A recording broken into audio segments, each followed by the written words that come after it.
चलिए आगे next question पे चलते हैं अपन लोग। देखिए ये क्वेश्चन भी आईआईटी में आया हुआ है 2006 में। अच्छा क्वेश्चन है और ज़्यादा मार्क्स का था, 6 मार्क्स का क्वेश्चन था ये। ठीक, अच्छा क्वेश्चन क्या है? क्वेश्चन है x square minus 10cx minus 11d equals to 0। ठीक है, इसके जो रूट्स हैं, इसके क्या हैं रूट्स। ठीक, तो इसके रूट्स उसने बोले हैं a और b हैं। करेक्ट है।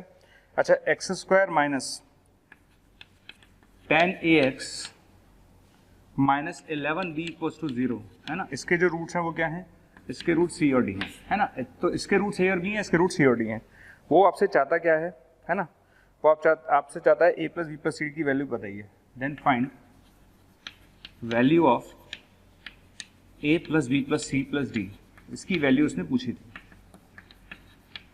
ये क्वेश्चन था। ठीक, अच्छा क्वेश्चन मैं आपको ऑनेस्टली बता रहा हूँ, ईमानदारी से, है ना।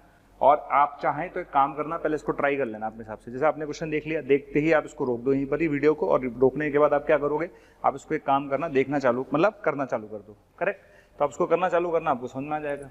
ठीक है, तो सबसे पहले स्टार्ट कैसे करें भाई, आपको चाहिए मुझसे a plus b plus c plus d. तो मैं एक नॉर्मल बच्चे की तरह सोचता हूँ भाई, अगर मैं स्टूडेंट होता तो मेरे दिमाग में पहला ख्याल क्या आता? तो मेरे दिमाग में जो पहला ख्याल आता मैं वही लिखता हूँ। देखिए आपने बोला इस इक्वेशन के रूट a और b हैं, पक्का, और इस इक्वेशन के रूट अगर a और b हैं तो a प्लस बी बताओ कितना आएगा? a प्लस बी आएगा 10c, और बताइए c प्लस डी कितना आएगा? सो c प्लस डी आएगा 10a। ठीक है, तो ऊपर सम ऑफ रूट्स लिखेंगे 10c, नीचे सम ऑफ रूट्स लिखेंगे 10a, दोनों को ऐड कर दो। तो यहां से a plus b plus c plus d equal to आएगा 10 times of a plus C. Correct है, यानी अगर मुझे इसकी वैल्यू निकालनी है तो मुझे केवल ये चाहिए। यानी मेरा सारा फोकस किस पर है? मेरा सारा का सारा फोकस a प्लस सी पर है। मतलब तुम मुझे a प्लस सी दो, मैं तुम्हें a plus b plus c plus d दूंगा। तो इसका मतलब आपको सिर्फ और सिर्फ इस पर फोकस करना है। अच्छा अब क्या करा जाए, ये सोचना चालू करते हैं कि हम यार a प्लस सी लाएं कहाँ से, क्योंकि सब कुछ तो आपने जो था वो आपने यूज कर लिया, फिर आपने सम ऑफ रूट्स लिख लिया। अब मैंने सोचा क्या करें, तो हमें खेलना a और c में ही है। हमें खेलना किसमें है? a और c में ही है, क्योंकि मुझे a प्लस सी चाहिए। तो a इसका क्या है भाई? a इसका रूट है। a क्या है? a इसका रूट है तो क्या करेगा? सेटिस्फाई करेगा। तो a इसका रूट है तो उसको क्या करेगा? सेटिस्फाई करेगा। ठीक है, और c इसका रूट है तो c इसको क्या करेगा? सेटिस्फाई करेगा। समझ आ गया? तो a इसका रूट है, इसको सेटिस्फाई करेगा, c इसका रूट है, c इसको सेटिस्फाई करेगा। तो सब्ट्रैक्ट कर दीजिए। क्या कर दीजिए? सब्ट्रैक्ट। क्या आएगा? a square minus c square, ये कैंसिल हो जाएगा। यहाँ कितना आएगा? यहाँ आएगा 11b minus d equal to 0। Correct है, पक्का, यहाँ तक कोई दिक्कत नहीं है, राइट है। तो यहाँ से मेरे पास कितना आएगा? a माइनस सी और a प्लस सी। क्लियर, यहाँ पर कितना आएगा? Minus 11b minus D. आ गया? चलिए, अच्छा यहाँ तक आने के बाद मैं आपको क्लियरली बता दूँ अब करना क्या है। अब मुझे यार एक बात तो समझ में आ गई कि अगर मुझे a प्लस सी चाहिए तो यानी मुझे इसके बारे में कुछ आइडिया लेना पड़ेगा। अच्छा मैं इसके बारे में आइडिया लूंगा कैसे? तो मैंने क्या करा, दिमाग लगाया। दिमाग कैसे लगाते हैं? काम करते हैं, अगर मैं इसमें से इसको सब्ट्रैक्ट कर दूं, समझ में आ गया मैंने क्या किया? भाई मुझे b माइनस डी दिख रहा है, तो b माइनस डी कहाँ से लाऊंगा? यहीं से तो लाऊंगा यार, और कहाँ से लाऊंगा? तो इसको सब्ट्रैक्ट कर दो भाई। तो b minus d equals to कितना आएगा? 10 times of c minus a। यही आएगा कि नहीं आएगा? तो b minus d equals to 10 times of c minus a। पक्का लिख दूं उसकी जगह? तो उसकी जगह लिखूंगा माइनस 11। ठीक है, और ये कितना है? c 10 times of c minus a है ना, तो माइनस को बैलेंस करके लिख देता हूं a माइनस सी। करेक्ट है, ये लीजिए, ये कैंसिल हो गया। ठीक, तो यहाँ से a प्लस सी की वैल्यू कितनी आएगी? 110। बोलो आई कि नहीं आई?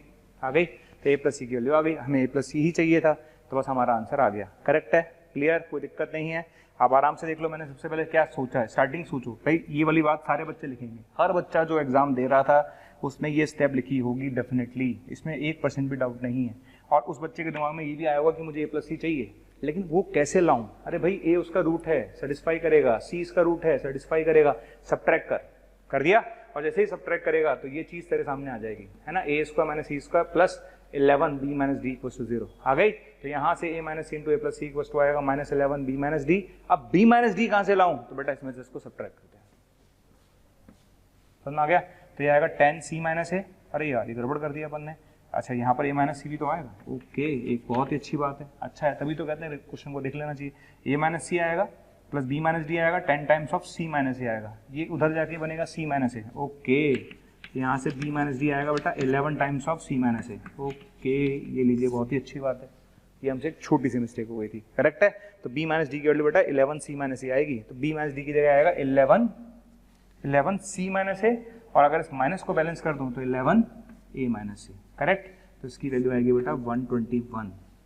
क्लियर, और अगर इसकी वैल्यू 121 आ रही है तो a plus b plus c plus d की वैल्यू क्या आएगी, a plus b plus c plus d की वैल्यू आएगी 1210। ये आपका आंसर है।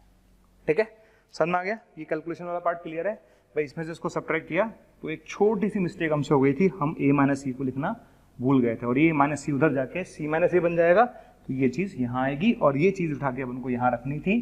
ठीक है, और रखेंगे क्या 11 सी माइनस ए और माइनस बैलेंस करके ए माइनस सी। करेक्ट, तो ये आ जाएगा, आंसर आएगा 1210। बढ़िया क्वेश्चन था, शानदार। क्वेश्चन देखने के बाद क्वेश्चन आसान लगते हैं, लेकिन जब पेपर में आते हैं ना उस समय क्लिक नहीं करता। मतलब आपको लग रहा होगा कितना आसान था, लेकिन भैया उस समय क्लिक नहीं करता कि ए और सी इसका रूट है, इसको सेटिस्फाई करेगा, ये चीज इंपॉर्टेंट थी। ठीक, चलिए आगे बढ़ते हैं, नेक्स्ट क्वेश्चन की तरफ चलते हैं। हम लेते हैं एक बेहतरीन क्वेश्चन, बहुत ही बढ़िया। If p plus 1 by p, q plus 1 by q और r plus 1 by r less than 0, ये लिखा हुआ है।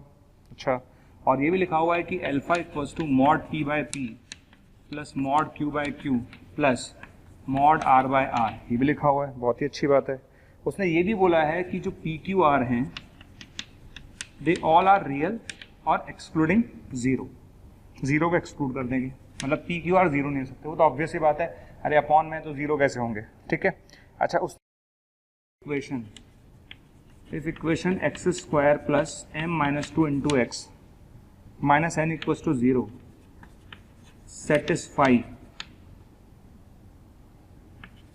Satisfy different values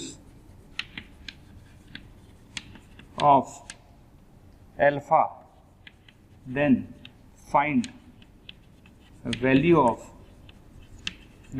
value of m plus n। तो भैया आपको ये बताना है कि m plus n की वैल्यू क्या होगी। चलिए, तो हम बहुत ही शानदार क्वेश्चन की तरफ जा रहे हैं। तो क्वेश्चन सिंपल सा ये कह रहा है भाई, क्या कह रहा है क्वेश्चन आपसे ये कहता है, आओ क्वेश्चन की भावनाओं को समझते हैं। क्वेश्चन कहता है कि ये चीज इंटू ये चीज नेगेटिव है। ठीक, अच्छा, और ये कह रहा है कि अल्फा जो है वो क्या है, alpha mod p by P है, मॉड q बाय क्यू है, मॉड r बाय r है। अच्छा, मॉड का मतलब समझते ही हैं। मॉड का मतलब मैंने कई बार बताया आपको कि भाई मॉड x क्या होता है, x होता है जब x पॉजिटिव हो, और माइनस x होता है जब नेगेटिव हो। भाई 0 वाला केस तो बनेगा ही नहीं, तो उसकी मैंने बात ही नहीं करी है। तो पॉजिटिव होगा तो x लिखेंगे, नेगेटिव होगा तो माइनस x लिखेंगे, ये बात हम पहले से जानते थे। चलिए, अब सोचो, दुनिया में 3 नंबर आपके सामने हैं और उन 3 नंबर्स का प्रोडक्ट जो है वो नेगेटिव है, कैसे होगा यार, ये सोचो ना। मैंने बोला ABC नेगेटिव है, यार ABC नेगेटिव कब होगा, अरे ABC नेगेटिव तब होगा जब 2 पॉजिटिव हों और 1 नेगेटिव हो, जब 2 पॉजिटिव हों और 1 नेगेटिव हो, जब 2 पॉजिटिव हों और 1 नेगेटिव हो, या फिर तीनों नेगेटिव हों। और कोई पॉसिबिलिटी है क्या? नहीं। तो 3 नंबर्स का प्रोडक्ट नेगेटिव कब होगा बेटा, कब होगा? तब होगा बेटा जब 2 positive 1 negative, 2 positive 1 negative, 2 positive 1 negative, कोई भी 2 पॉजिटिव हो जाए, 1 नेगेटिव हो जाए, या तीनों नेगेटिव हो जाए। राइट है, तो हम 2 पॉसिबिलिटीज बना रहे हैं। केस नंबर फर्स्ट, कौन सा केस बना रहे हैं? जब तीनों नेगेटिव हो जाए। कौन? ये तीनों नेगेटिव हो जाए, यानी ये भी नेगेटिव, ओके, ये भी नेगेटिव और ये भी नेगेटिव। समझ में आ गया? तो हम वो केस बना रहे हैं जिसमें तीनों क्या हो जाए, नेगेटिव हो जाए। राइट है। अच्छा, p plus 1 by p negative कब होगा? तो डेफिनेटली जब p नेगेटिव होगा। q plus 1 by q negative कब होगा? जब q नेगेटिव होगा। r plus 1 by r negative कब होगा? जब r नेगेटिव होगा। करेक्ट है, समझ में आ गया? तो p plus 1 by p negative होगा जब p नेगेटिव होगा। इसको समझ सकते हैं बहुत आराम से। इसको आप चाहें तो ऐसे भी लिख सकते हैं भाई, अगर किसी के दिमाग में ना बैठे ना तो इसको ऐसे लिख सकता है बेटा, तो p square plus 1 by p negative होगा। और ये टर्म चिल्ला चिल्ला के कह रही है कि कैसा है, पॉजिटिव।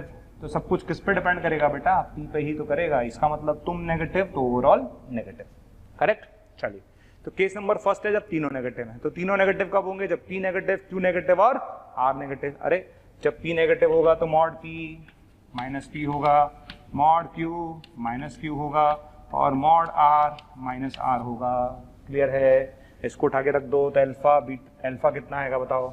अल्फा आएगा minus p by p minus q by q minus r by r. तो अल्फा की वैल्यू आएगी -3। बोलो आएगी कि नहीं आएगी? 100% आएगी, गारंटेड।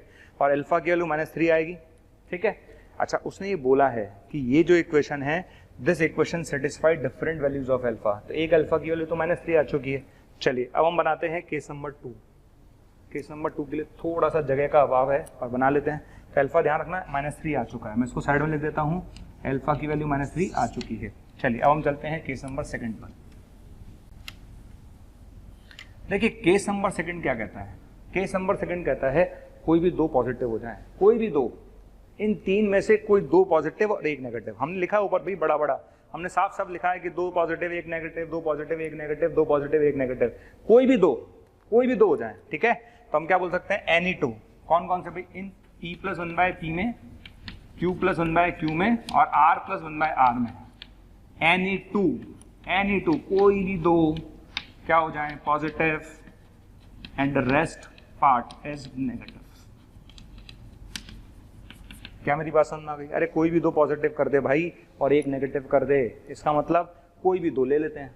कोई भी दो का मतलब कोई भी दो, चाहे तो इन दोनों को ले पॉजिटिव, इसको नेगेटिव ले, चाहे तो इन दोनों को पॉजिटिव ले तो इसको नेगेटिव ले, चाहे तो इन दोनों को पॉजिटिव ले इसको नेगेटिव ले। क्लियर? कोई भी केस बनाओ आंसर सेम ही आने वाला है। ठीक है, तो लेट मान लेते हैं भाई P + 1/P पॉजिटिव ले लेते हैं, Q + 1/Q पॉजिटिव ले लेते हैं और R + 1/R नेगेटिव ले लेते हैं। मैं फिर बोल रहा हूँ, किसी के दिमाग में ये नहीं आया कि सर आपने ये दो क्यों ही ले लिए? अरे तू बड़ा वाला है क्या भाई?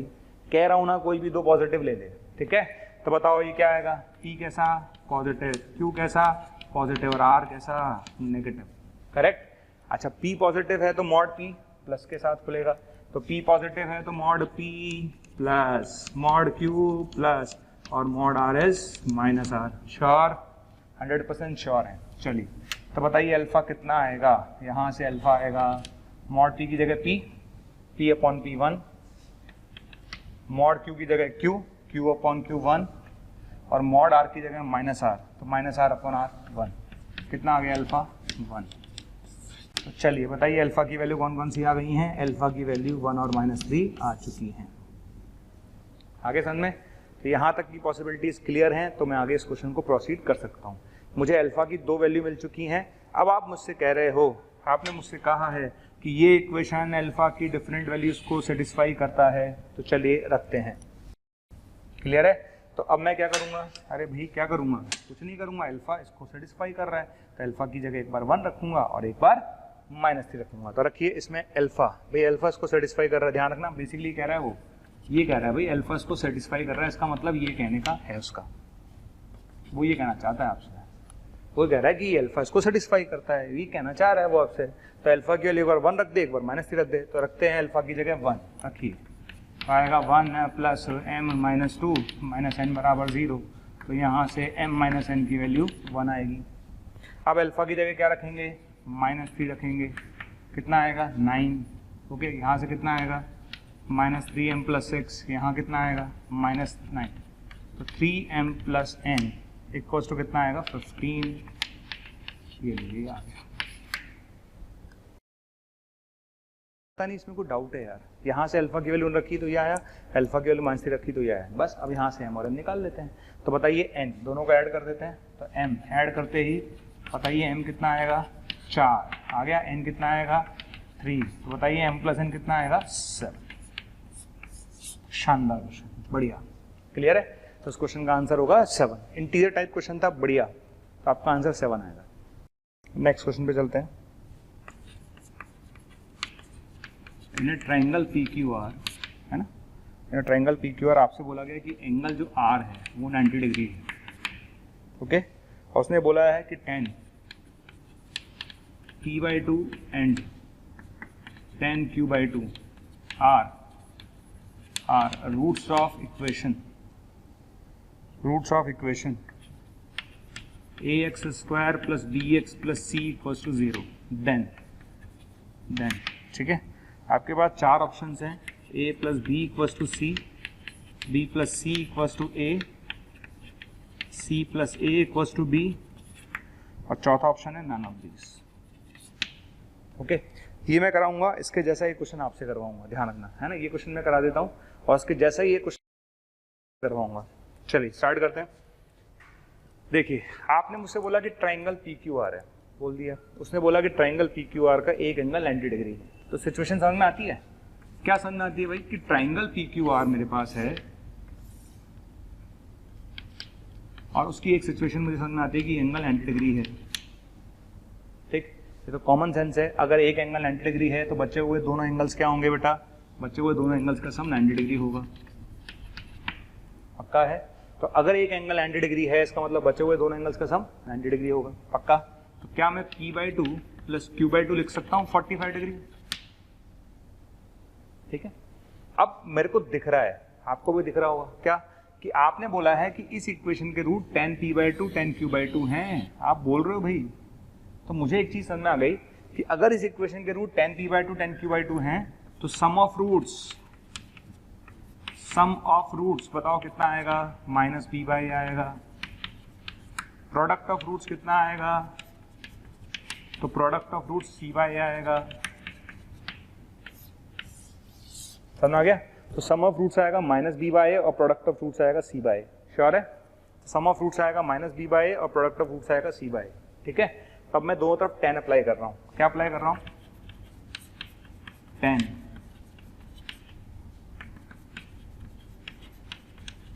दोनों तरफ मैंने 10 अप्लाई कर दिया। तो 10a प्लस b क्या आएगा बताओ? तो 10a प्लस b आएगा 10a plus 10b 1 minus 10a और 10b इक्वल्स टू 1। ठीक, मतलब सिचुएशन को डायरेक्ट आराम से समझो, उसने कैसे लिंक किया है क्वेश्चन को समझो। उसने बोला कि भी एंगल है r 90 डिग्री है। एंगल r 90 डिग्री आते ही मेरे को पता चल गया कि बाकी दोनों एंगल्स का सम 90 होगा। फिर मुझे p/2 q/2 वाली फीलिंग आ गई, तो मैंने डिवाइड कर दिया बाई 2, तो ये आ गया। दोनों तरफ 10 अप्लाई कर दिया।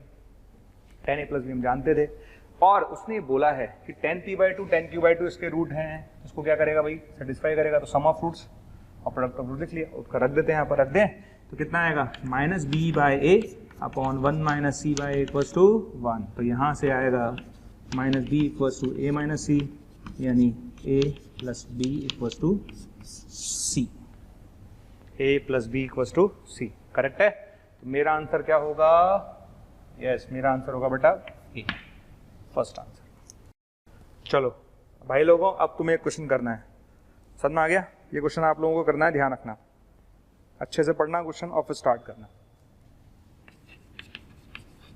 If tan 30 degree and tan 15 degree are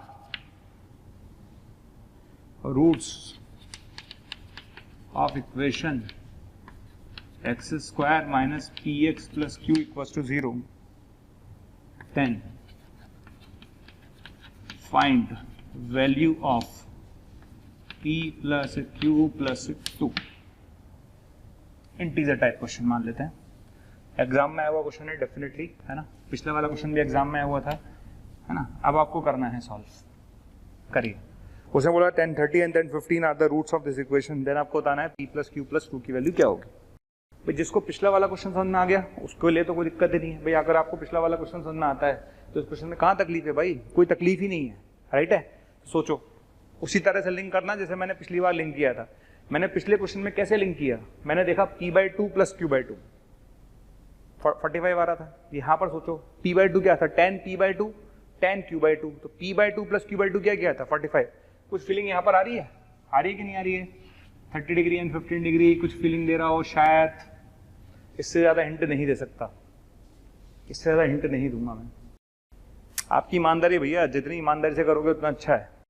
चलिए देखिए, सबसे पहली बात सोचिए, आप ये सोचो कि भैया दुनिया में 45 क्या होता है? 30 प्लस 15। अरे यही तो होता है, अरे यार यही तो होता है। तो तब 10 अप्लाई कर दो, ठीक है। तो 10 30 degree plus 10 15 divide by 1 minus 10 30 into 10 15।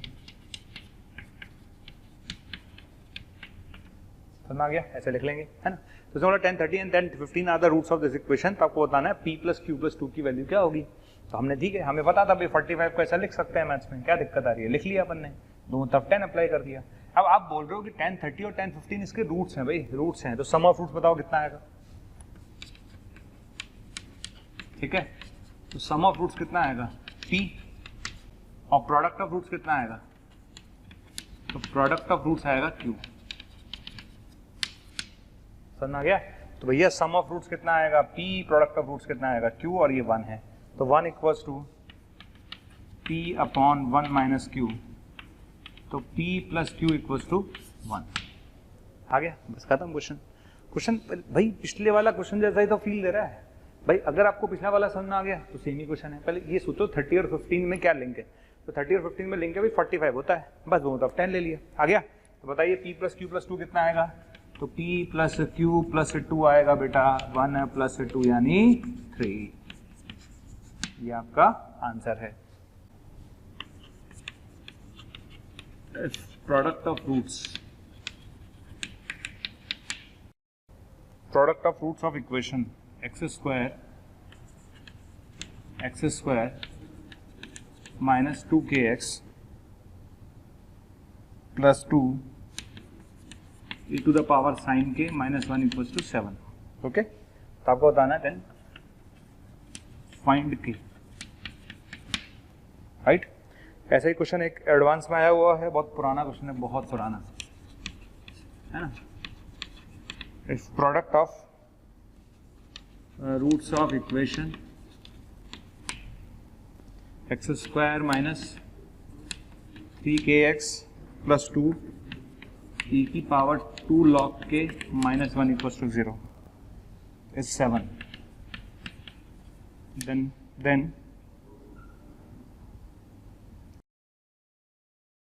real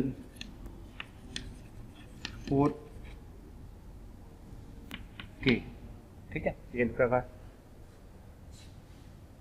क्या नाम है, रूट्स अपन रियल की बात कर रहे हैं, product of roots of equation is 7, then आपको बताना फाइंड की क्या होगा। चलो ये क्वेश्चन था, है ना, ये बहुत पुराना क्वेश्चन है जो एडवांस में आया था, है ना, पर मुझे दोनों ही क्वेश्चन ठीक लगे इसलिए मैंने दोनों ही लिख दिए, है ना। अब सोचो, आपको लग रहा होगा क्या है यार ये कितना घटिया क्वेश्चन है, product of roots of equation ये तो हम कर ही लेंगे एटलीस्ट, ठीक। तो उसने बोला product of roots of equation is 7, ऐसा बोला उसने, product of roots of equation is 7, ठीक है। चलिए तो सबसे पहली बात एक काम करते हैं भैया, क्या काम करते हैं, प्रोडक्ट ऑफ रूट्स क्या होता है, अल्फा बीटा होता है। अल्फा बीटा क्या होता है भाई, सी बाय होता है, सी बाय ए, यानी कितना हो गया 2 e की पावर साइन के माइनस 1 अपॉन 1, ठीक है। ये प्रोडक्ट ऑफ रूट्स होता है, और ये किसके बराबर है 7, ठीक। ये तुम लिख लोगे, कैसा भी स्टूडेंट हो, कैसा भी एवरेज बिलो एवरेज कैसा भी बच्चा हो, ये सब लिख लेगा वो, लिख लिया। ये लिखने के बाद क्या करेगा भाई, अरे ये लिखने के बाद e की पावर साइन के इक्वल्स टू 4 आ गया, और यहां से चमत्कार पता है क्या बचेगा, सुनना चमत्कार क्या बचेगा, वो दोनों तरफ log लेगा, e बेस पर log लेगा तो साइन के इक्वल्स टू ln 4 आएगा, और बच्चा आंसर देखा जाता है k equals to sine inverse ln 4, और ऐसा करना अपराध है, समझ आ गया, ऐसा करना अपराध है भैया। तो फिर क्या, अरे क्या गलती हो गई हमसे, अरे कुछ तो गलती हुई है हमसे, तो क्या गलती हो गई हमसे, तो बेटा गलती ये हो गई कि साइन के बराबर जो ln 4 था ना, इस ln 4 को लिख सकते हैं 2 ln 2, ठीक, और ये ln है, ln log नहीं है नेचुरल बेस वाला, ठीक है ना, वो समझ में आ गया, क्लियर है। तो ये log 10 बेस वाला नहीं है, ये अपने पास e बेस वाला log है, करेक्ट है। तो अपन क्या करेंगे, गड़बड़ अपन से ये हो गई कि बेटा ln 2 की जो वैल्यू होती है वो 0.693 होती है मैथ्स में, आपने समझा कि ये log 2 10 बेस वाला log 2 है ना, नहीं है भाई, नहीं है, ध्यान रखना, ठीक है। तो log 2 नहीं है, ये ln 2 है, और ln 2 की वैल्यू 0.693 होती है, और 0.693 अगर इसकी वैल्यू है तो ये आएगा बेटा अप्रोक्सीमेट आएगा, जो भी आएगा 1.3 के आसपास मान लेते हैं अपन तो, ठीक है। ये साइन के आ गया, क्या दुनिया में कोई साइन के 1.3 हो सकता है क्या, क्या दुनिया में कोई भी साइन जो है 1.3 हो सकता है क्या, पॉसिबल ही नहीं भाई, पॉसिबल ही नहीं है, क्लियर। क्या मतलब हुआ, अरे इसका मतलब है नो वैल्यू ऑफ के की कोई वैल्यू आएगी ही नहीं, ऐसी के की कोई वैल्यू नहीं है जिसके लिए प्रोडक्ट क्या आ जाए 7 आ जाए। तो क्वेश्चन देखने में तो लग रहा था सीधा साधा सा है, अरे करना क्या है सर, 7 के इक्वल करना था, ये आ गया, ये आ गया, बच्चे को लगता है ये आंसर है, गलत। ठीक, इसको हम यहां पर भी सोच सकते थे डायरेक्ट, इसको मैं यहीं पर भी सोच सकता था, क्या कि यार e की पावर साइन के तो 4 है कि नहीं? e कितना है 2.7 और साइन के कितना है -17 इक्वल्स टू 4 है कि नहीं है? तो 2.7 की पावर -17 कभी 4 आ सकता है क्या? खुद ही सोचो, e अप्रोक्सीमेट 2.7 होता है, 2.7 की पावर -17 दुनिया में कभी भी 4 नहीं आ सकता, ज्यादा से ज्यादा 2.7 आ सकता है, ये तो पॉसिबल ही नहीं है। तो आप यहां से ही बोल सकते थे आंसर 5 आएगा, कुछ भी पॉसिबल नहीं है, यहां से बोल सकते थे कोई आंसर नहीं आएगा, करेक्ट है? तो there is no value of k। अब इधर आ जाइए भाई, इधर आइए, क्वेश्चन पर क्या लिखा हुआ है, ठीक है? अगर मैं इसकी बात करूं तो क्या कहता है वो, उसने बोला product of roots of equation is 7। अरे सेम ही क्वेश्चन लग रहा है, तो product of roots of equation is 7 तो सेम ही क्वेश्चन है। सबसे पहले क्या करेंगे, अल्फा बीटा इक्वल्स टू लिखेंगे हम 2e की power 2 log k -1 equals to 7 लिख लेंगे, यहाँ तक आ गया। तो यहाँ से e की पावर में 2 log k इक्वल्स टू 4, यहाँ पर बेस e था, ओके? तो यहाँ पर बेस e है, ये आ जाएगा, आ गया तक। चलिए आगे बढ़ जाते हैं।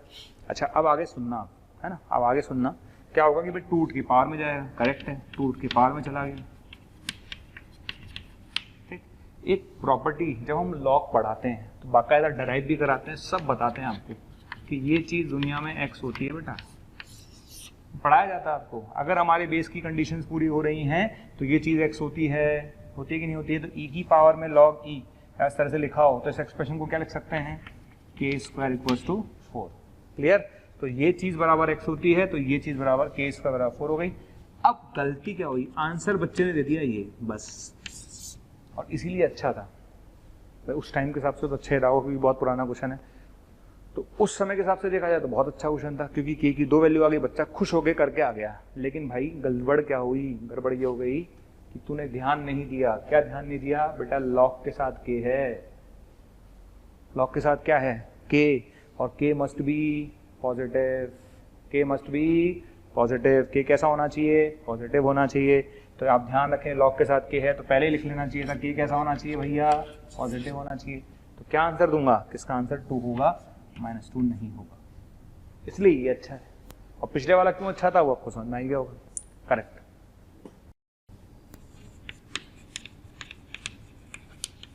जे 2016 का क्वेश्चन है। क्वेश्चन क्या है, थीटा दे रखा है उसने -5/6 से -5/12, ओके? उसने ये भी बोला है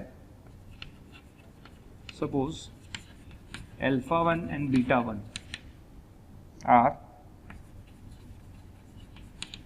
roots of equation x square minus 2x sec theta plus 1 equals to 0। α2 and β2 are roots of equation x square plus 2x tan theta minus 1 equals to 0। ठीक है, ये बोला उसने। ठीक भाई, α1 β1 इसके रूट्स हैं। उसने ये भी बोला है α1 ग्रेटर देन β1 है एंड α2 ग्रेटर देन β2 है, ऐसा बोला उसने, ये ऐसा बोला है, ठीक है?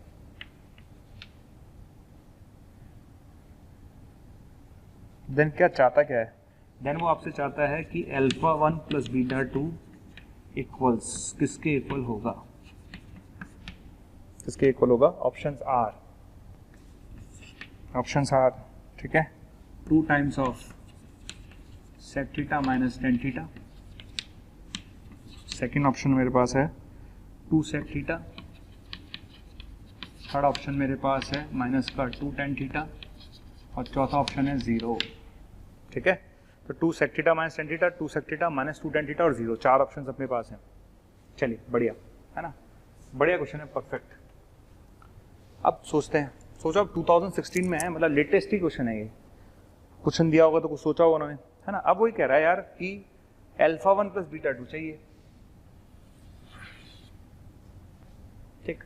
और α1 क्या है, इसका रूट है, β2 इसका रूट है, तो रूट निकालने पड़ेंगे। अच्छा, रूट निकालने के लिए क्या करेंगे भाई, सीधा चारे लगा लेते हैं। तो पहले वाले पर गए हम, तो x square minus 2x sec theta plus 1 equals to 0, यही है ना, यही तो है हमारे पास इक्वेशन, यही है। तो हमने सीधा चर लगाया था, x कितना आएगा 2 sec theta plus minus under root 4 sec square theta minus 4 divide by 2। तो यहाँ से x की वैल्यू आ गई सेक थीटा प्लस माइनस, है ना। अच्छा 4 बाहर आएगा तो 2 आएगा, 2 कैंसिल हो जाएगा, sec square theta minus 1 tan square theta बाहर आएगा तो टेन थीटा, ये आ गया। क्लियर।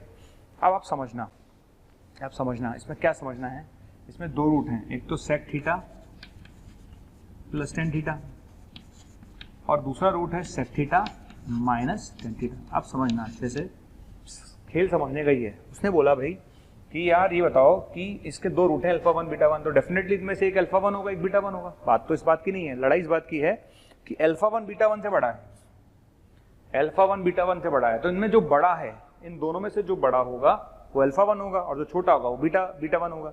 अभी डिसाइड कैसे होगा, डिसाइड होगा बेटा थीटा से। देखिए -π/6 से -π/12 में सेक तो पॉजिटिव ही आएगा, आपको पता ही है, ठीक है ना। -π/2 से +π/2 में, है ना, -π/2 से +π/2 में सेक पॉजिटिव होता है, सारी दुनिया जानती है। तो भाई साहब ये वाले इस इंटरवल में सेक तो पॉजिटिव है ही है, और इस इंटरवल में दुनिया जानती है कि टेन थीटा कैसा होगा, नेगेटिव होगा।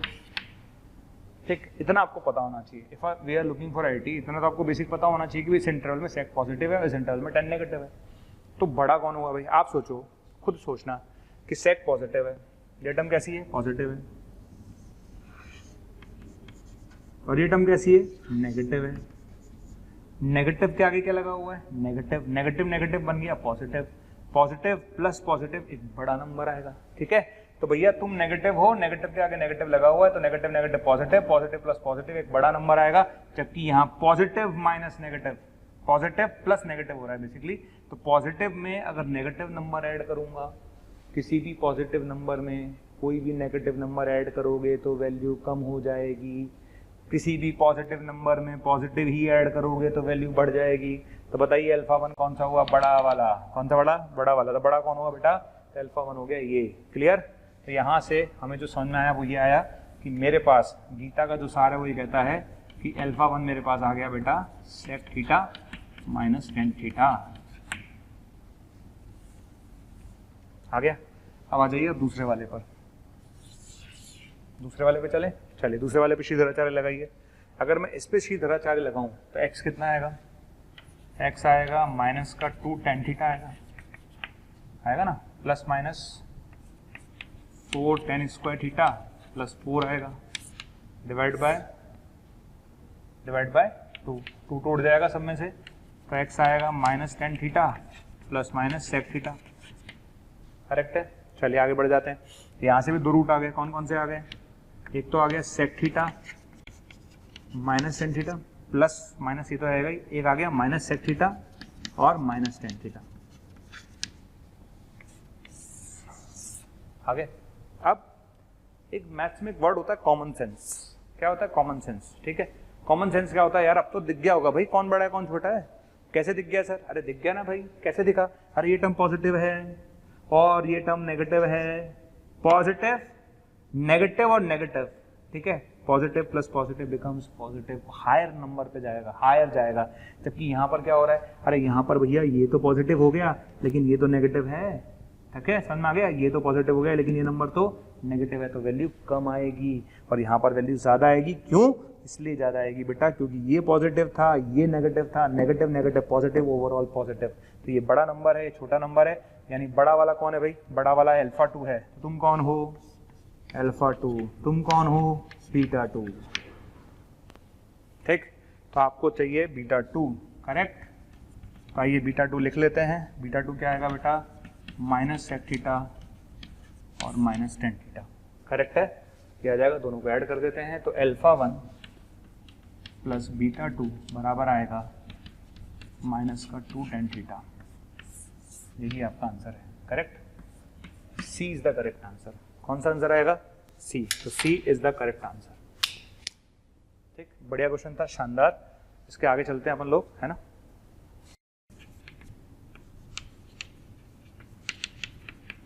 Roots of equation, a square plus B square plus C square x square minus 2 a b plus b c plus c d into x plus B square plus C square plus D square equal to 0, then है ना are equal, roots are equal, then prove that a by b equals to b by c equals to c by d। ऐसा question मैं already करा चुका हूँ आपको, है ना, ऐसा क्वेश्चन मैं करा चुका हूँ, तो फटाफट कर लेंगे सारे बच्चे, करिए इसको। जिस बच्चे ने ये कर लिया उस पर चला जाए।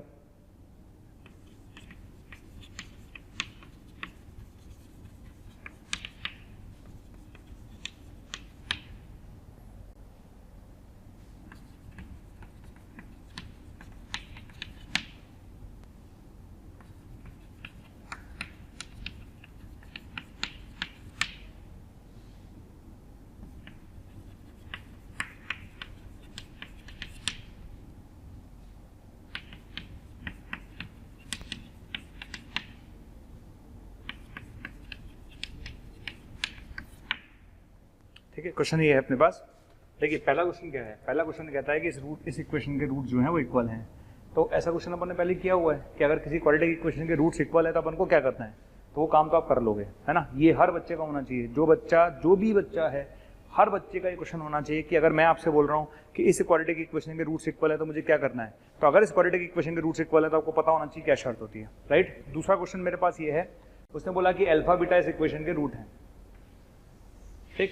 उसने साथ में ये भी बोला है कि s n equal to alpha की पावर एन प्लस बीटा की पावर एन है।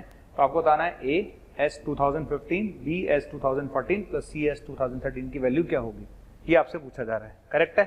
चलिए दोनों क्वेश्चंस के लिए आपके पास 1-1 मिनट का समय है, करते जाइए।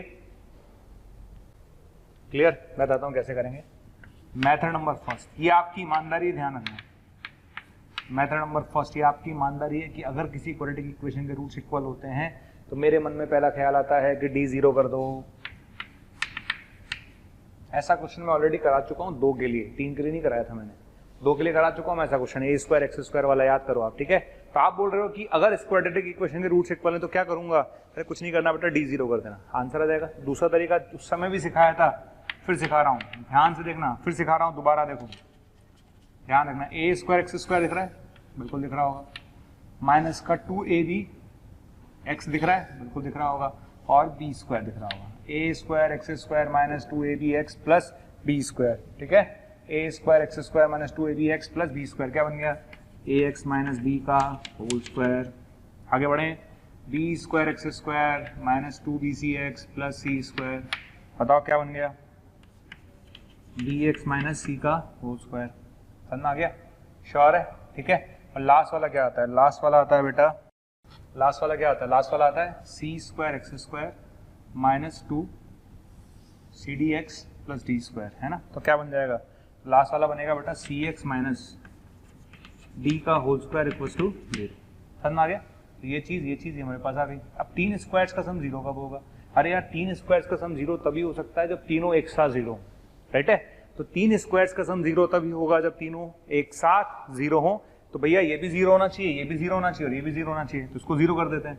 इसको 0 करेंगे, उसी टाइम पर ये 0 होगा और उसी टाइम पर ये 0 होगा। ध्यान रखना, तीनों एक साथ 0 होंगे, एक साथ। A square plus B square plus C square 0 तभी हो सकता है जब तीनों एक साथ 0 हो। तो तीनों एक साथ 0 कर दिया, तो यहां से बताओ एक्स कितना आएगा, बी बाय, वहां से कितना आएगा सी बाय बी, और वहां से कितना आएगा डी बाय सी। तो X equals to B by equals to C by D D by सी।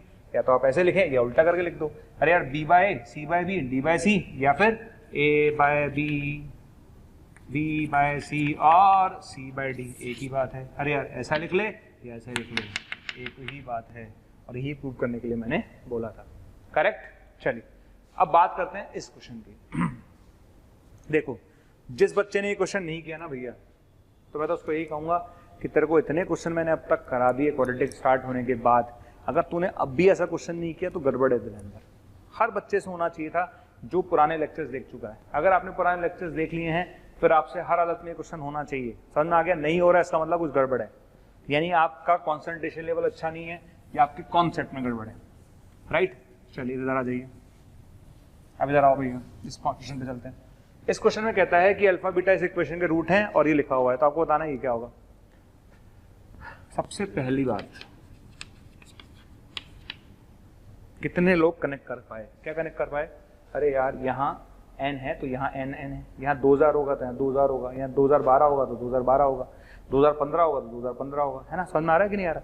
2015 लिखेंगे तो क्या बन जाएगा, ये 2015 क्या बनेगा, अल्फा की पावर 2015 प्लस बीटा की पावर 2015, करेक्ट है। फिर आगे बढ़ते हैं, अल्फा की पावर 2014 प्लस बीटा की पावर 2014 प्लस सी, अल्फा की पावर 2013 प्लस बीटा की पावर 2013। ये आपने मुझसे पूछा है कि भैया बताओ इसकी वैल्यू क्या होगी, ठीक। ये जो मैंने लिखा है वो कोई भी बच्चा, कैसा भी बच्चा हो वो बच्चा लिख लेगा। अब यहाँ से सोचने का काम चालू करते हैं। मैंने सोचने का काम चालू किया तो मेरे को एक चीज़ नज़र आई, क्या नज़र आई, कि ये चीज़ और ये चीज़, इन तीनों में कुछ कॉमन है। क्या, अल्फा की पावर 2013 कॉमन है। तो अगर मैंने इन तीनों में से अल्फा की पावर 2013 कॉमन ले लिया तो यहाँ क्या बचा, ए अल्फा स्क्वायर, यहाँ क्या बचा, बी अल्फा, और यहाँ क्या बचा, सी। समझ में आ गया, क्लियर है। और यही काम हम किसके लिए करेंगे, बीटा के लिए करेंगे। किसके लिए करेंगे, बीटा के लिए करेंगे। तो बीटा की पावर 2013 कॉमन ले लेते हैं, तो यहाँ क्या बचेगा, A beta square plus B beta plus C, correct है। समझ में आ गया, क्लियर है। बस अब आपको एक लाइन पूछी गई थी आपसे, क्या पूछा था मैंने आपसे पूछा था कि अल्फा इस इक्वेशन का रूट है। मैंने आपसे पूछा था कि अल्फा इस इक्वेशन का रूट है तो उसको क्या करेगा, सेटिस्फाई करेगा। तो A alpha square plus B alpha plus C 0 होगा, A beta square plus B beta plus C 0 होगा। समझ में आ गया, क्योंकि अल्फा इसका रूट है, इसको सेटिस्फाई करेगा, और बीटा भी इसका रूट है तो उसको सेटिस्फाई करेगा। यानी ये चीज़ भी 0 होनी चाहिए और ये चीज़ भी 0 होनी चाहिए। तो इसका क्या मतलब है बेटा, इसका मतलब है कि तुम भी 0 और तुम भी 0। बताइए क्या आंसर आएगा, 0। समझ में आ गया। तो इस क्वेश्चन का आंसर क्या होगा, 0। ओके, चलिए इसके आगे बढ़ते हैं। ओके, चलिए आगे बढ़ते हैं नेक्स्ट क्वेश्चन की तरफ। नेक्स्ट क्वेश्चन हमारे पास है a into P plus Q का square plus 2a P Q plus C equals to 0, ठीक है। और दूसरी इक्वेशन हमारे पास है a into P plus R का square plus 2a P R plus C equals to 0, ठीक है। और आपको पूछा गया है देन q इंटू आर क्या होगा, s, q into R S, ये पूछा उसने, ठीक है। अच्छा, ऑप्शन दे दिया उसने। पहला ऑप्शन दिया उसने आपको पी स्क्वायर प्लस सी, दूसरा ऑप्शन दिया उसने ए पी स्क्वायर प्लस सी, तीसरा ऑप्शन दिया उसने P square plus C by ए, और चौथा ऑप्शन दिया उसने नन ऑफ दीस, राइट। देखो मेरे को लगता है ये क्वेश्चन अच्छा है, मतलब उसका रीज़न है। देखो आप क्वेश्चन देख लो आराम से, क्वेश्चन आपके सामने है। क्या फील आ रहा है आपको, क्यू इंटू आर कहाँ से आएगा, कोई स्टार्टिंग ही नहीं मिल रही भाई, क्वेश्चन में दिख ही नहीं रहा कि मुझे करना क्या है, कुछ समझ में आ नहीं रहा मुझे। तो मैंने कैसे सोचा, मैंने ऐसे सोचा, मैंने इस क्वेश्चन को लगातार घूरा, तो मेरे को देखा कि यार क्या, अरे ए सेम है, पी सेम है, ये चीज़ बदल रही है, फिर 2a p सेम है, ये चीज़ बदल रही है, फिर ये चीज़ सेम है, ठीक है। तो मेरे को एक चीज़ तो समझ में आ गई। क्या समझ में आ गया मुझे ये समझ में आया कि भैया सब चीज़ें सेम आ रही हैं, ये दो बदल रहे हैं। इसका मतलब क्या है, इसका मतलब है कि ओरिजिनल इक्वेशन बेटा ये है, p प्लस एक्स का square plus 2apx plus C equals to 0, और इसके जो रूट्स हैं पता है क्या है, q और r हैं। समझ में आ गया। तो चीज़ें ऐसे बदल गई भाई, आपको लगा ही नहीं, आपको फील ही नहीं आया कि हो क्या रहा है, क्वेश्चन समझ में नहीं आ रहा, q इंटू आर क्या पूछ लिया सर आपने। अरे बेटा इसको लगातार घूर तो दिखेगा, अरे यार इस इक्वेशन में सब सेम है, सिर्फ ये दो पार्ट बदल रहे हैं, इसका मतलब ओरिजिनल इक्वेशन ये है, और इस ओरिजिनल इक्वेशन के दो रूट हैं q और r। समझ में आ गया, इस ओरिजिनल इक्वेशन के दो रूट हैं q और r, ठीक है। समझ में आ गया। बस अब क्वेश्चन हो जाएगा, कैसे, इसको मल्टीप्लाई कर लेते हैं, कितना आएगा, ए एक्स स्क्वायर आएगा, 2apx तो 4apx आएगा, और a P square plus C equals to 0 आएगा। आ गया। क्या ये मेरी क्वाड्रेटिक है, बिल्कुल है। क्या इसके रूट्स q और r हैं, बिल्कुल हैं। और अगर रूट्स पता हैं और क्वाड्रेटिक पता है तो प्रोडक्ट ऑफ रूट्स लिख सकते हैं। तो यहाँ से मैं q इंटू आर लिख सकता हूँ, तो इसके रूट्स का प्रोडक्ट होगा q into R equals to कितना आएगा, A P square plus C upon A, यानी आंसर आएगा P square plus C by A. Correct है? तो ये आंसर आएगा P square plus C by A, ये आपका आंसर है। तो आपका आंसर होगा सी। P and Q are roots of quadratic equation ax square plus 2 minus ax plus 3 equals to 0. ठीक है? And a1 and a2 are two values satisfying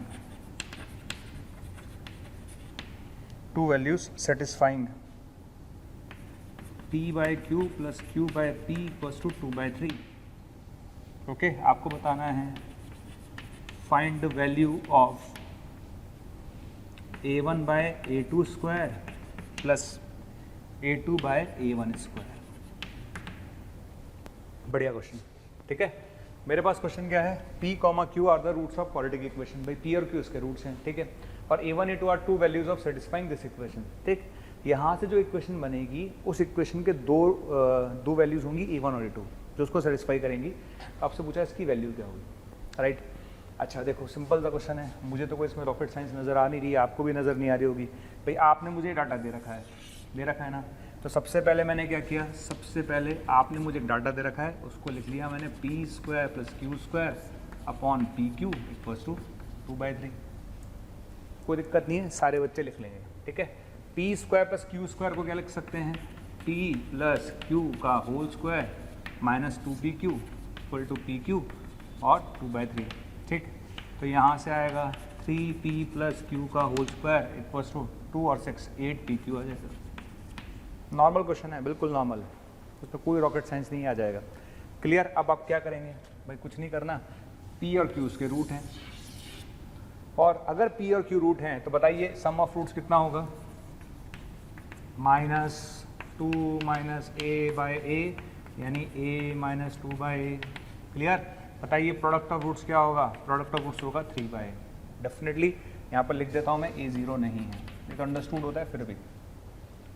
correct? चलिए, तो p प्लस क्यू आ गया, pq आ गया। अब यहाँ लिख देते हैं, तो कितना आएगा, p प्लस क्यू की जगह लिख देता हूँ मैं, क्या लिखूँगा बेटा, a माइनस 2 अपॉन a का होल स्क्वायर और 8। pq की जगह क्या लिखूँगा बेटा, 3/a। आ गया? यहाँ तक सारे बच्चे पहुँच जाएंगे, दुनिया में जितने बच्चे क्वाड्रेटिक पढ़ चुके हैं, पढ़ लिए हैं, देख है ना, वो एक बेसिक जो फंडामेंटल है वो सब कर लेंगे यहाँ तक। आ गया?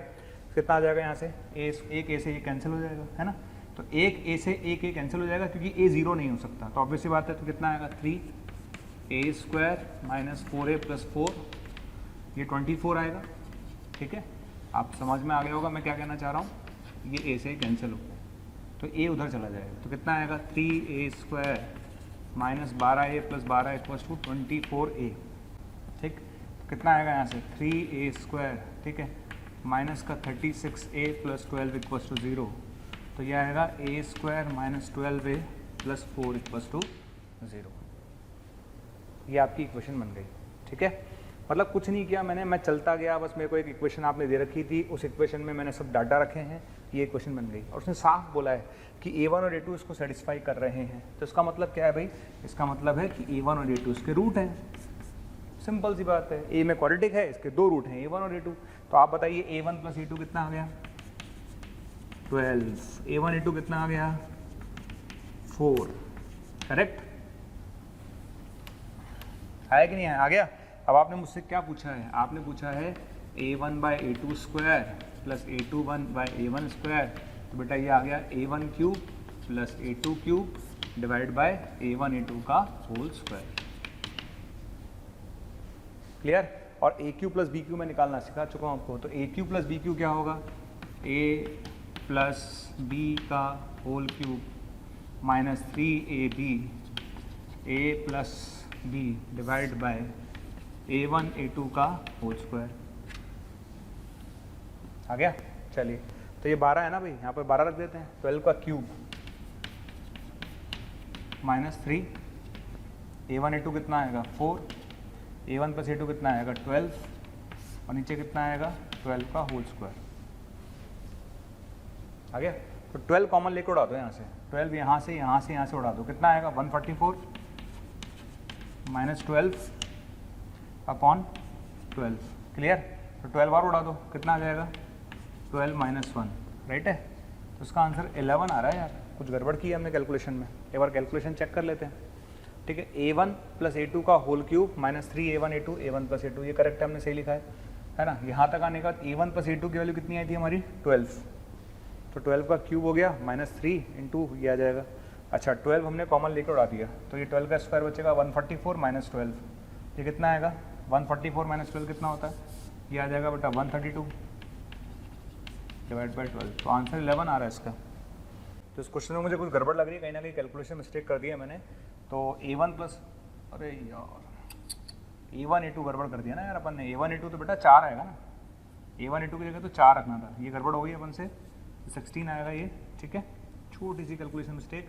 अब आप कैलकुलेट कर लेना, 12 का स्क्वायर आएगा ये 12 माइनस 1 इंटू 16, इसको सॉल्व कर लेना, आंसर आएगा 99, कितना आंसर आएगा 99, क्लियर है, ठीक। चलिए और कुछ क्वेश्चन देखते हैं हम लोग, अच्छा क्वेश्चन है, इंपॉर्टेंट है, बढ़िया, ठीक है। क्वेश्चन क्या है मेरे पास, फंक्शन दे रखा है आपने ax square plus bx plus सी, करेक्ट, और आपने बोला है a 0 नहीं है, क्या बोला आपने a 0 नहीं है, आपने ये भी बोला है कि भाई a b c क्या है इंटीजर है, और साथ में आपने ये भी बोला है कि f ऑफ 1 0 है, राइट, ठीक है।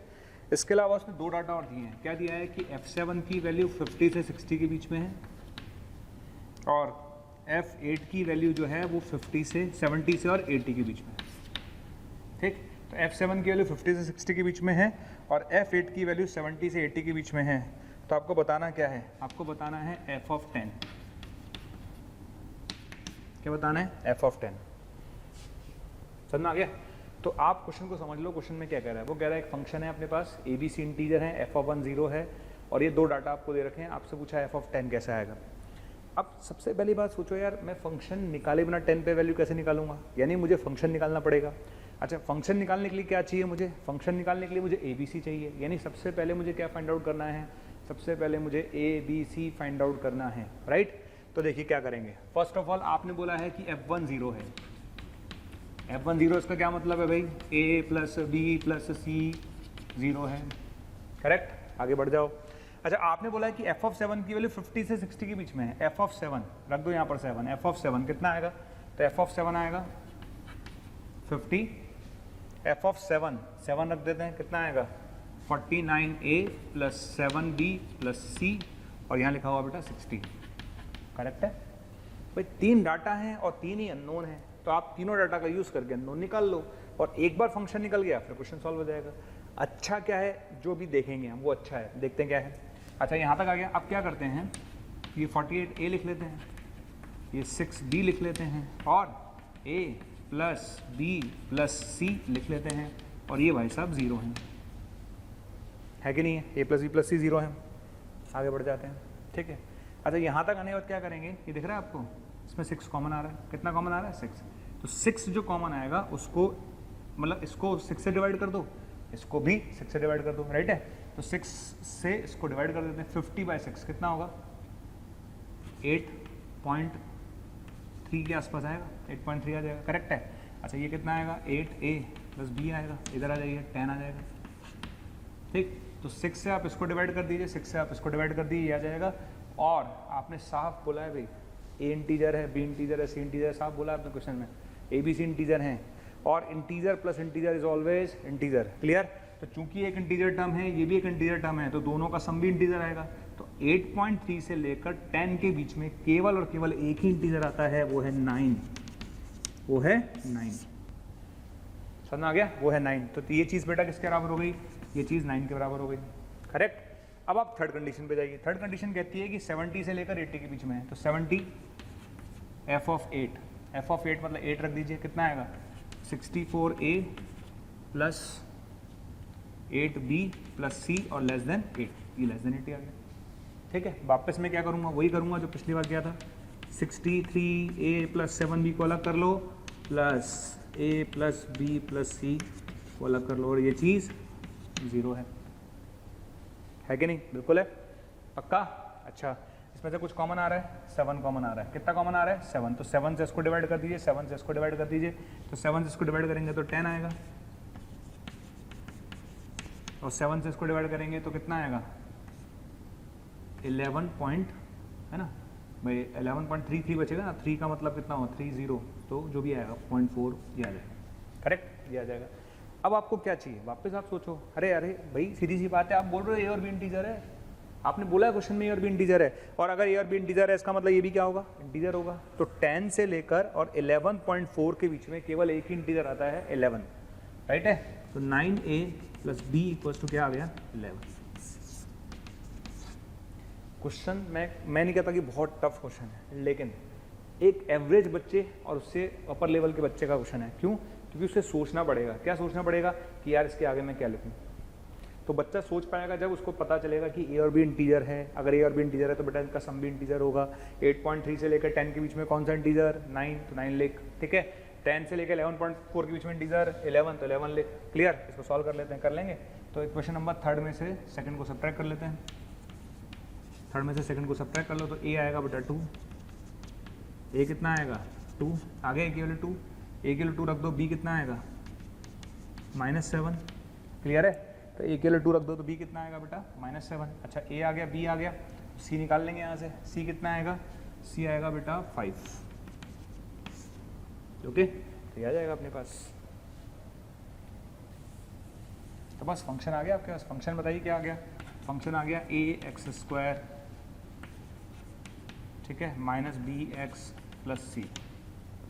क्लियर? आपने पूछा है f(10) निकालो, तो f(10) आएगा बेटा 200 माइनस ये कितना आएगा? 70 + 5। ओके, तो ये आ जाएगा 135। ये आपका आंसर। क्लियर? मुझे लगता नहीं इसमें कोई दिक्कत थी। बस एक छोटा सा पॉइंट कि वो 9 कैसे लिया, वो 11 कैसे लिया, वो इंपॉर्टेंट है बस। Find all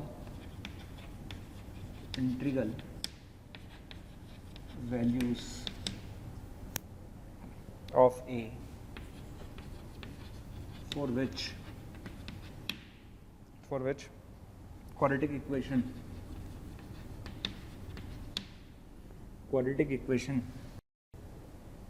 take quadratic equation x minus a into x minus 10 plus 1 equals to 0 has integral roots.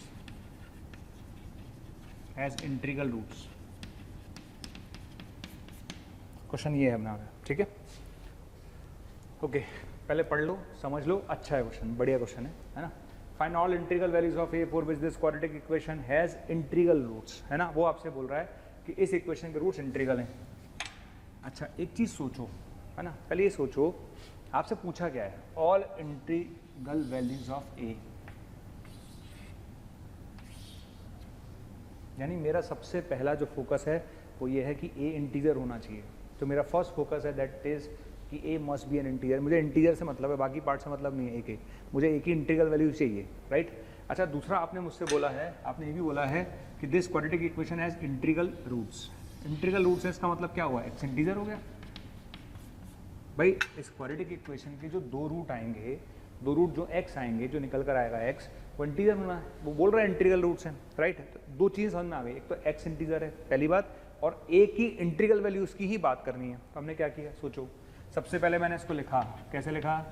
x minus a into x minus 10 equals to -1। बोलो हाँ है ना, लिख दिया सबने। अच्छा, अब सोचना चालू करो। कैसे सोचना है? आपको ये सोचना है भाई, ये टर्म इंटीजर की बात करूँगा और ये तो इंटीजर है ही भाई, ये तो इंटीजर है ही, क्योंकि x इंटीजर है, रूट्स आर इंटीजर, तो ये इंटीजर है और ये इंटीजर की ही बात करने वाला हूँ, क्योंकि x इंटीजर है और एक ही इंटीग्रल वैल्यू से मतलब है मुझे। और जब मुझे एक ही इंटीग्रल वैल्यू से मतलब है तो that means this should be integer. तो integer into integer equals to -1। अब आप सोचो, दो इंटीजर्स का प्रोडक्ट -1 कब आ सकता है? तो दो इंटीजर्स का प्रोडक्ट -1 तब आ सकता है जब एक 1 हो, दूसरा -1 हो, या ये -1 हो, दूसरा वाला +1 हो। यानी दो पॉसिबिलिटीज हैं। तो पॉसिबल कब होगा? ठीक है, दिस इज पॉसिबल कब होगा भाई? ये पॉसिबल होगा जब कौन सी चीज़? x माइनस ए 1 हो जाए और x माइनस 10 -1 हो जाए। ठीक है, समझ में आ गया। और दूसरी बात अपन ऐसे बोल सकते हैं कि x माइनस ए -1 हो जाए और x माइनस 10 1 हो जाए। क्लियर। तो यहाँ से x की वैल्यू कितनी आएगी बेटा, यहाँ से x की वैल्यू 9 आएगी, और अगर x की वैल्यू 9 है तो यहाँ से a कितना आएगा, a आएगा 8। क्लियर। यहाँ से x की वैल्यू कितनी आएगी, यहाँ से x की वैल्यू 11 आएगी, और अगर x की वैल्यू 11 यहाँ रखेंगे, ठीक है, अगर x की वैल्यू 11 यहाँ रखेंगे तो a की वैल्यू 12 आएगी। ठीक। तो बस इस क्वेश्चन का अच्छा पार्ट क्या है, अच्छा वाला पार्ट है ये वाला, कि मुझे फील कैसा है, कनेक्ट कैसे करूँगा, वो इंपॉर्टेंट है। मतलब आपको ये सोचना है कि मैं कैसे स्टार्ट करूँ इस क्वेश्चन को, यहाँ जाके बच्चा अटक गया तो ऐसे स्टार्ट करना है। चलिए एक दो छोटे मोटे क्वेश्चन और कर लेते हैं। क्वेश्चन ये है x इक्वल्स टू 2 + √3 अगर है, then value of x³ + x² - x + 22s। ऐसा क्वेश्चन आप देख लो, एक आपके लिए सही रहेगा। और एक क्वेश्चन और बता देता हूँ मैं आपको, छोटे मोटे क्वेश्चन से। अगर x की वैल्यू 3 + √5 है ना, x + x, देन आपको बताना है value of x⁴ - 12x³ + 44x² - 48x + 17 की वैल्यू क्या होगी। ठीक, ये दो क्वेश्चन हैं। इसके जैसे एक दो छोटे क्वेश्चन और अपन लेंगे, राइट। चलिए अब पैटर्न समझ लेते हैं। पहले पैटर्न क्या है, देखो आप बोल रहे हो कि अगर ऐसा है तो इसकी वैल्यू क्या होगी, और जिस बच्चे से ये हो गया उससे ये हो जाएगा, जिससे ये हो गया उससे वो हो जाएगा। भाई दोनों तो एक ही क्वेश्चन है, कॉन्सेप्ट तो एक ही है। तो अल्टीमेटली मुझे क्या करना है, भाई आप ये करा दो सर मैं ये कर लूँगा, ये करा दो सर मैं वो कर लूँगा। तो देखते हैं, पहले वाले पर गए। तो ऐसे क्वेश्चन में करते क्या है, जो इरेशनल वाला पार्ट है उसको उधर ही छोड़ दो आप, इरेशनल वाला जो पार्ट है उसको उधर ही छोड़ दो, बाकी इधर ले जाओ और स्क्वायर कर दो दोनों तरफ। कितना आएगा, x² - 4x + 1 = 0। क्लियर है, ये आ जाएगा। तो सबसे पहली बात, अगर आप इरेशनल को उधर ले गए तो आप रूट में खेलोगे, रूट में खेलना ही नहीं हमें, मुझे बीमारी चाहिए नहीं रूट की। तो मैंने क्या किया बेटा, मैंने इसको इधर ले गया, दोनों तरफ स्क्वायरिंग करिए।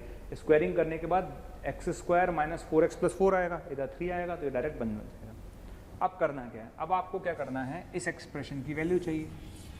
तो भाई क्या करोगे, इसी के साथ इसको बनाते जाओ। मैं बताता हूँ कैसे बना रहा हूँ। मैं देखना x³ लिखा हुआ ना, बिना सोचे समझे x, और साथ में मैंने लिख दिया, सोचना नहीं, मैंने सोचा ही नहीं, x के साथ ये लिख दिया, सोच ही नहीं रहा, ये लिख दिया। अब देखते हैं बैलेंस करेंगे। तो x³ आ रहा है मेरे पास, यहाँ से आएगा बेटा -4x², कितना आएगा, -4x² आएगा, और तेरे पास प्लस का x² है, तो बैलेंस करने के लिए 5x² आएगा। आ गया, तेरे पास माइनस का x है, यहाँ पर कुछ भी नहीं है, माइनस का x ही आएगा। अच्छा, यहाँ पर 11x है, तो यहाँ -12x आएगा, सॉरी, करेक्ट। चलिए, तो सबसे पहली बात, जैसे ही आपने इक्वेशन देखी, बिना सोचे समझे ये लिख लेना, बिना सोचे समझे, सोचना मत, ये लिख लेना, फिर बैलेंस करना चालू करना। ये 1 हुआ है यार, वही मैं कह रहा हूँ, गड़बड़ कहाँ हो रही है, 1 एक्चुअली, है ना। ठीक, 1 है ये। तो x × x² - 4x + 1 ही लिख दिया अपन ने। अच्छा, अब क्या होगा, बैलेंस करेंगे तो x³ मेरे पास है, x³ मेरे पास है, -4x² प्लस का x² चाहिए, +5x²। अच्छा, ये x है, और यहाँ क्या है, -x, तो कितना करेंगे, -2x + 22 एज इट इज रहेगा। श्योर, ठीक है।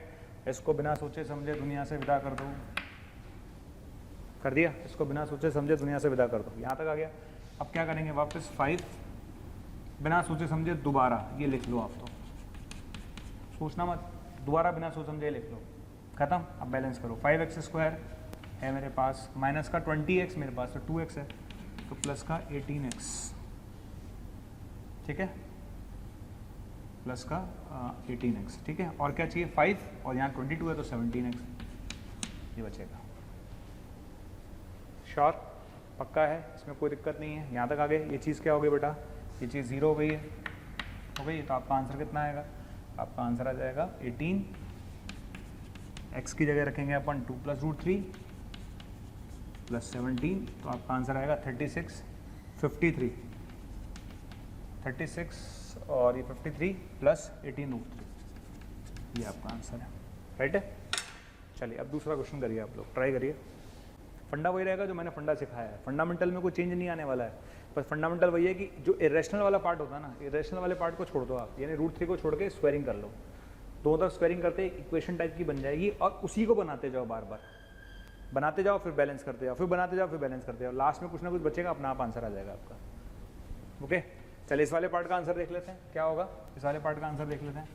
कैसे करेंगे, सबसे पहले मेरी स्टेप पहली वाली तो फिक्स ही है, हो गया, इसका स्क्वायरिंग कर लेते हैं दोनों तरफ। इधर कितना आएगा, x² आएगा, माइनस का 6x आएगा, +9 आएगा, इधर 5 आएगा, इधर 9 इधर 5, तो क्या बचेगा 4।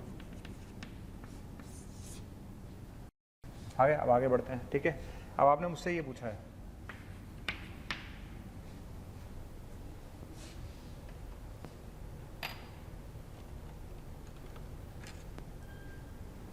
x4 minus 12x³ plus 44x² minus 48x plus 17, clear.